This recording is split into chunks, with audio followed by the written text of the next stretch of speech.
Agora nós vamos fazer o exercício do ponto de vista inverso. Quer dizer, dado um volume, dado um pH, qual é a massa de uma determinada espécie química necessária para preparar uma solução com um pH pré-determinado, ou seja, o pH é o nosso alvo, né? E eu tenho que descobrir a massa da substância que vai, depois de dissolvida, vai me produzir uma solução com exatamente aquele valor de pH. Então, na verdade, as incógnitas, elas mudam. Então, o que antes era a nossa incógnita, que era o pH, agora é o nosso parâmetro, e o que antes era o nosso parâmetro, que é a massa, não se tornou incógnita. Então, o exercício envolve as mesmas etapas, só que não de frente para trás, e sim de trás para frente. O primeiro ponto a se perceber é o seguinte: nós temos aqui uma solução cuja informação dada é pH, mas a gente tem que observar que, novamente, está se tratando de uma base. Então, para calcular a informação a respeito do KOH, eu tenho que transformar isso aqui em POH. Caso eu estivesse falando de um ácido, eu poderia trabalhar com essa informação direto, porque ácidos contribuem com o íon hidrônio, bases contribuem com o íon hidróxido, né? Então a gente tem que saber avaliar caso a caso. Neste daqui, então, se o pH é 11,5, então 14 menos 11,5, isso aqui vai dar o valor de 2,5 para o POH, né? E esse valor aqui é o que estará relacionado com a massa do KOH que nós vamos calcular no exercício. Por quê? Porque se POH, né, vamos colocar aqui, POH é igual a menos o log da concentração de OH-, a minha intenção é isolar essa concentração aqui, ou seja, obter uma expressão matemática em que isso aqui esteja a parte de todo o resto. Ora, para isso, eu preciso passar esse sinal de menos, que estava originalmente aqui, eu passo ele para o lado de cá, né? E agora eu preciso tirar o logaritmo daqui, ou de alguma maneira anular ele. Como que eu faço isso? Eu tenho que usar a antifunção do logaritmo, ou seja, o antilog, a função que me dá o resultado oposto da aplicação de um logaritmo. Todo logaritmo é uma função, é a antifunção, a função inversa da função exponencial. Então, no caso, se eu quiser usar a função inversa do logaritmo, eu uso a exponencial na base que ele está dada.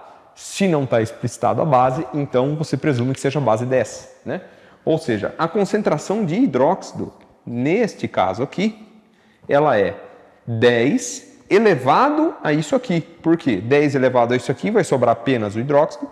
Então, 10 elevado a isso aqui, ou seja, 10 elevado a menos o POH, vai me fornecer a concentração de hidróxido que eu estou querendo. Então, no caso aqui, a concentração de hidróxido que me interessa é 10 elevado a menos 2,5, que é justamente esse o valor do POH que nós descobrimos aqui no início do exercício. Se eu calculo esta expressão aqui, 10 elevado a menos 2,5, nós vamos encontrar o valor de 3,16 vezes 10 elevado a menos 3, né? Claro, daqui não sai nenhuma unidade, nós temos que lembrar aqui o valor da concentração do hidróxido, ele tem unidade, mols por litro. Então aqui eu coloco mol por litro. Em outras palavras, eu preciso descobrir qual que é a massa de KOH que me produz uma solução com esta concentração. Por quê? Porque para cada KOH que se dissociar, um hidróxido vai ser liberado, porque só tem um hidróxido aqui dentro da fórmula unitária dessa espécie. Então, quer dizer, a concentração de hidróxido tem que ser a mesma concentração do KOH. E por isso, eu posso encontrar a informação de que KOH é 3,16 vezes 10 a menos 3 mol por litro também. Agora, qual que é a massa que prepara isso daqui? Nós temos que lembrar que concentração é massa dividido por massa molar vezes o volume. Ou seja, eu tenho o valor da concentração, eu tenho o valor da massa molar, que a gente pode obter a partir da tabela periódica, por exemplo, ou de repente é dado no exercício, né? Nesse caso aqui, vamos pensar que a gente estava usando a tabela periódica, né? A massa do potássio é 39, a massa do oxigênio 16, esse daqui é 1, 39 com 40, com 16, isso aqui vai dar 56. Então eu tenho a massa molar, eu tenho o volume, 250 ml, eu tenho a concentração, a única coisa que me falta é a massa. Então eu posso transformar essa equação para isolar a massa.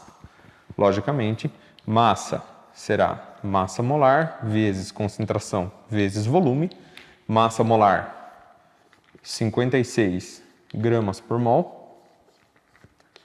Concentração, foi dado aqui em cima, 3,16 vezes 10 a menos 3 mol por litro. E o volume, 0,25 litros. Da onde que veio isso? Dos 250 ml que estão aqui. Então aqui vocês vão reparar que mol cortará com mol, litro corta com litro. A minha resposta é dada em gramas, como tem que ser, afinal isso é uma massa. E a massa calculada como resposta desse exercício é 0,4424, né, gramas. Então, se a gente pensar aqui 1, 2, 3, então isso daqui vai ser 44,24 miligramas. Né? Eu poderia ter pensado em miligramas se eu tivesse deixado esse 10 a menos 3 aqui de fora. Né? Eu poderia ter colocado ele como milimol. Milimol, aqui daria para transformar isso aqui em milimol também, ele já resultaria na resposta em miligramas. Né? Então, quer dizer, esta daqui é a resposta do problema. Se nós pegarmos esta massa de KOH, dissolvermos em água suficiente para preparar 250 ml de solução, então o pH desta solução será 11,5. Claro, de acordo com os parâmetros desse exercício. O que é importante relembrar na hora de resolver isso aqui, pensando nos conteúdos que já foram vistos em vídeos anteriores. Esta resposta só é correta assumindo que a pureza dessa amostra seja quanto? 100%. Ou seja, eu estou calculando a massa de hidróxido que me fornece, a massa de hidróxido de potássio, perdão, que me fornece hidróxido suficiente para o pH chegar a 11,5. Agora, a gente lembra, né, daquela aula de estequiometria, de pureza e tudo mais? Nenhuma amostra física real tem 100% de pureza. Ou seja, isso aqui é um valor teórico. Se na prática eu tiver um frasco de KOH e eu quiser preparar, provavelmente eu vou ter que ter usando um pouquinho a mais. Por quê? Para compensar as impurezas que vão vir junto aqui. Né? Em outras palavras, se eu colocar exatamente essa quantidade de um frasco real, não vai vir isso aqui da minha substância de interesse. Vai vir um pouco de impureza junto. E por isso essa concentração aqui vai ser um pouquinho mais baixa, o que vai indicar um pH um pouquinho mais baixo também. Então todos esses parâmetros têm que ser levados em conta. Primeira etapa do cálculo, no entanto, é sempre assumir 100% de pureza. Se o exercício tivesse uma informação, por exemplo, supondo que o frasco de KOH tivesse pureza 90%, por exemplo, aí é uma etapa adicional. A partir daqui, nós, né, vamos para uma etapa subsequente. Mas se o exercício não fala nada, a gente assume 100% de pureza e essa daqui é a resposta correta e aceita para esse exercício.